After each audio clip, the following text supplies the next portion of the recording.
बाजे बजाएंगे तो मुझे भी अच्छा लगा। और जिन लोगों ने जो आयोजक है इस कार्यक्रम के, उनका मैं बहुत आभार व्यक्त करता हूँ। और क्योंकि हम समाज हित में मानवता के लिए कार्य करते हैं और ये मानवता के लिए कार्य हम लगातार करते रहेंगे।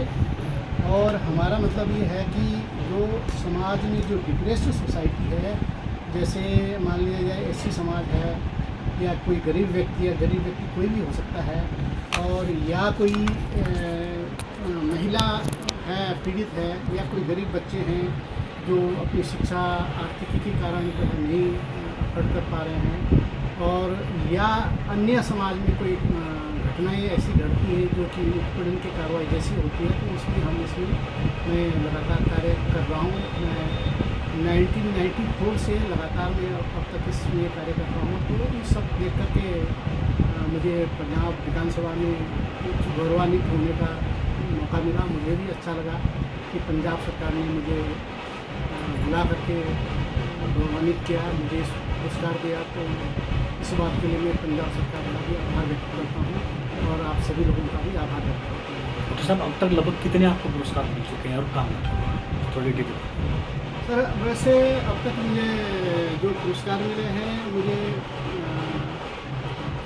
लगभग 25 के आसपास मुझे राज्य स्तरीय पुरस्कार मिल चुके हैं, जिसमें एक इंटरनेशनल पुरस्कार भी है, अंतर्राष्ट्रीय पुरस्कार है जो मुझे थाईलैंड में मिला था। ग्लोबल आइकन के नाम से मुझे बनाया गया था। वो 24 अक्टूबर 2024 को थाईलैंड में मुझे प्रदान किया गया था। यहाँ की सरकार से अनुमति लेकर, विधिवत अनुमति लेकर के मैं थाईलैंड गया था और वो पुरस्कार मैंने प्राप्त वहाँ पर किया था।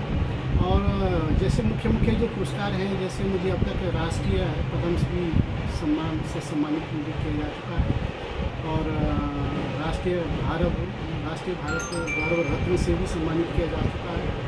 World human right protection commission की तरफ से मुझे वाइस प्रेसिडेंट की पदवी से नवाजा गया है, और यूनाइटेड नेशन ऑफ अमेरिका के द्वारा मुझे अपना नेशनल मेंबर बनाया गया है। तो सारे काम कर रहा हूँ, तो समाज हित में ये सब कार्य चल रहे हैं, तो बहुत अच्छा लगता है। सर ये आप समाज हित में कार्य करते हो, जॉब भी करते हैं, इसे कैसे मेंटेन कर पाते हो आप लोग?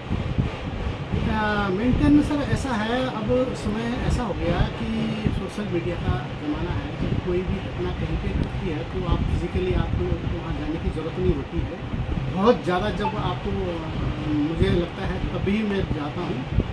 10 से 5 या 5 तो नहीं कह सकते, हम लोग तो 24 घंटे ही सरकारी काम में इतने इंगेज रहते हैं कि जैसे कुंभ जैसे ऐसे जो कार्य हैं जो अभी रात दिन चल रहे हैं, और जैसे जनगणना के जो कार्य हैं भारत सरकार के, उसमें भी मेरी ड्यूटी लगी है, उनको भी हम करते हैं।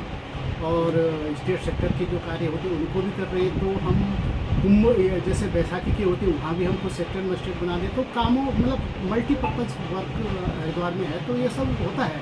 लेकिन इसके अतिरिक्त जब किसी के साथ कोई घटना घटती है, वो लोग मुझसे डायरेक्टली टेलीफोनिक डिस्कस करते हैं, और टेलीफोनिक डिस्कस के बाद मैं उनसे एप्लीकेशन लेता हूँ। उसके बाद एप्लीकेशन मुझे लगती है, फिर विधिवत रूप से उसकी जांच कराता हूँ। पूरी समिति हमारी जांच करती है, मुझे लगता है कि हाँ ये इसमें कार्रवाई योग्य है, तो हम संबंधित उच्च अधिकारी जो भी होता है, जिले का जिलाधिकारी महोदय होता है, चाहे एसपी साहिबान होता है, चाहे आईजी डीआईजी या सीएम साहब या राजनीतिक जो भी है, वहाँ तक पहुँचाने की, उनकी बात पहुँचाने के लिए काम करते हैं। यही एक सर आप जैसे सामाजिक कार्य करते हैं, लोगों की जैसे कोई समस्या में फंसते हैं, तो यदि इसमें कोई दलित से अन्य समाज से भी आए तो उसकी भी क्या आप इसमें हेल्प करोगे? हाँ बिल्कुल करता हूँ, बिल्कुल करता हूँ। इससे ह्यूमन राइट का मतलब ऐसे दलित समाज से कोई मतलब नहीं है। ह्यूमन राइट तो एक ऐसा अधिकार है जो हमें न सरकार ने दिया है, न किसी संस्था ने दिया है, न किसी एनजीओ ने दिया है। ह्यूमन राइट जैसा ही व्यक्ति पैदा होता है उसका इस धरती पे अधिकार वैसे ही हो जाता है। तो यूनाइटेड नेशन ने जब महसूस किया तो 1948 में ह्यूमन राइट की स्थापना की थी, और तब से जो है मतलब मानव को मानव समझा जाना चाहिए, और कोई सामान्य समाज से कोई किसी के साथ गलत हो रहा तो उसके साथ हम खड़े ह्यूमन राइट के लिए इसीलिए बनाए। इसका उद्देश्य ही यही है, क्योंकि जाति विशेष पे हमें काम करने से मतलब नहीं है, क्योंकि ह्यूमन राइट तो सबके लिए है, सबके लिए।